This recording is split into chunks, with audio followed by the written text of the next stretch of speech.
I never felt that I had to renounce my Jewishness. So it must have been comfortable. It must have been. It really was.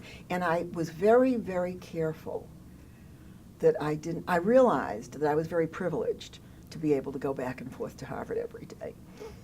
And I really didn't want to look down on where I had come from.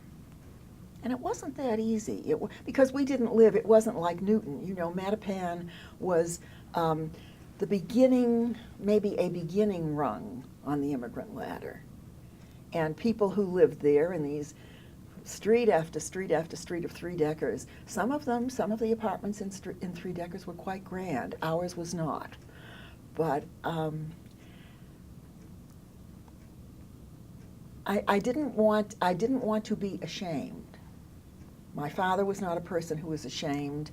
My mother was a little bit, and my sisters, unfortunately, didn't grow up. My sisters have had more problems integrating in the American world than I did, I think, or moving out of the Yiddish world.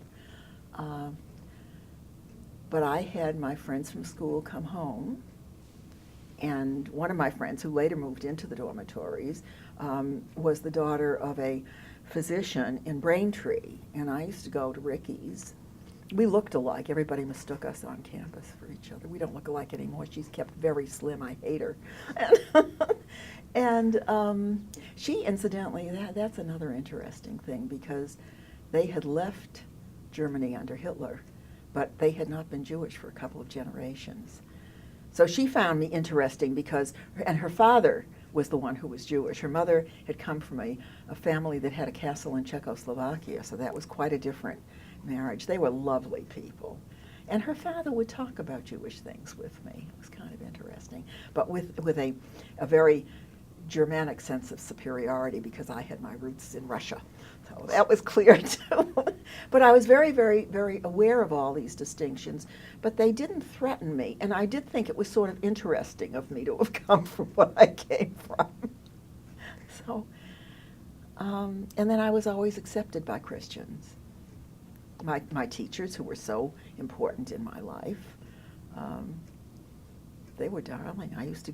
I went to them with them to a couple of services. They belonged to the Old South Church in Copley Square, which was one of the grand churches. And I went, as Miss Epstein. Just amazing.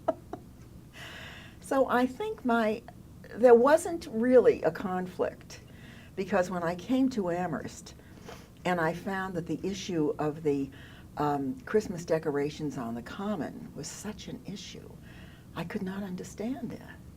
I mean, I knew it wasn't my holiday, but I didn't feel threatened by it.